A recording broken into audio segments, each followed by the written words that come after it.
And along with that, I have worked hard to clarify what we point to as the foundation of our faith. And unfortunately, lots and lots of Christians point to the Bible as the foundation of faith. But listen, the Bible doesn't even point to itself as being the foundation of faith. For lots and lots of people, how Christians approach the Bible is what makes Christianity very resistible. I'll tell you about this. My eyes were really opened.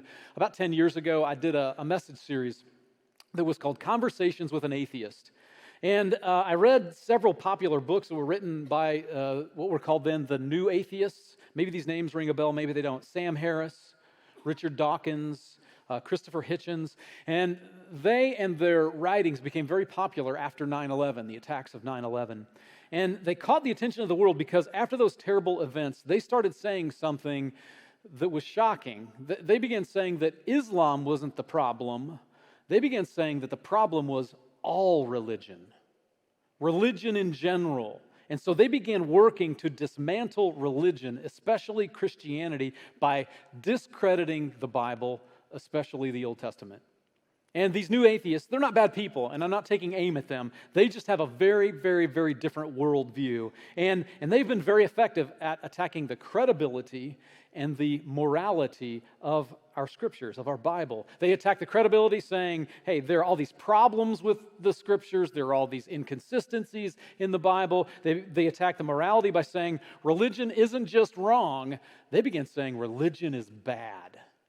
Religion is bad. And their atheistic message wasn't new, but you combine that, it's an old message, the atheistic message, you combine that with the events of 9/11, with a growing anti-religious movement and the internet, all that combined became a huge threat to the faith of next generation people, younger generations.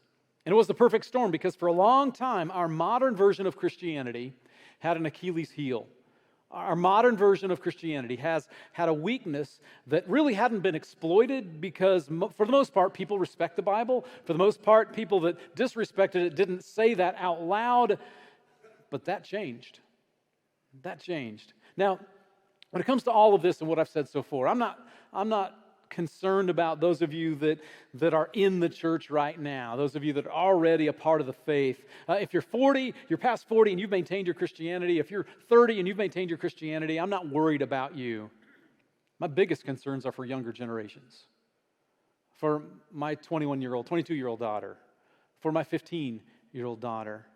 Because if we send them out into the world with nothing more than a Sunday school level faith, that is not going to stand up against the onslaught that I just described. And we will become, as a faith, less and less relevant. But the good news is, there's a good response to this, because the Achilles heel of Christianity is actually a misapplication of the Bible that started in the Reformation. You know, the Reformation in the 1500s, Martin Luther, the Protestant Reformation, that's when a new and very important idea took hold. And the idea at that time was a reaction, where people were saying, hey, the Pope is not our final authority. People saying tradition is not our final authority. And a phrase was coined. Martin Luther is the one who's given credit for this. A phrase was coined, and the phrase was sola scriptura. Sola scriptura. It means Scripture alone. The Bible alone is our authority, not the Pope and not tradition, the Bible alone. And that was a beautiful statement of authority. But here's what began to happen. There was a change in the culture and the understanding. The idea of sola scriptura began to mean that the Scriptures, the Bible, is the actual foundation of our faith. And here's the difference that we got to know. The difference between something being an authority for you to live by and something that is considered the foundation of your faith. That is the difference. And over time, over many, many decades, what happened is those two ideas of authority and foundation merged into one idea. That as the Bible goes, so goes our faith. If one part isn't accurate, and the foundation of our faith is the Scriptures, if one part is found to be inaccurate, then it all comes crumbling down like a house of cards. Now, these new atheists and the anti-Christianity vibe and the internet revolution all showed how fragile that house of cards is. But listen carefully. The Bible is not the foundation of the faith for the first 300 years of Christianity. The Bible was not the foundation of faith for the first 300 years of Christianity. Well, Aaron, if the Bible wasn't the foundation of faith for the first 300 years, what was? Well, for the next 3 weeks, we're going to look at what served as the foundation of faith for the first century church. And we're going to look at how they began to understand specifically the Old Testament. Remember, the book's divided, the Bible's divided into two large sections: Old Testament before Jesus, New Testament afterwards. We're going to look at that. Because I'm convinced that we should take our cues about the foundation of our faith, we should take our cues about how to approach the Old Testament from the men and women who were closest to the action, the first followers of Jesus.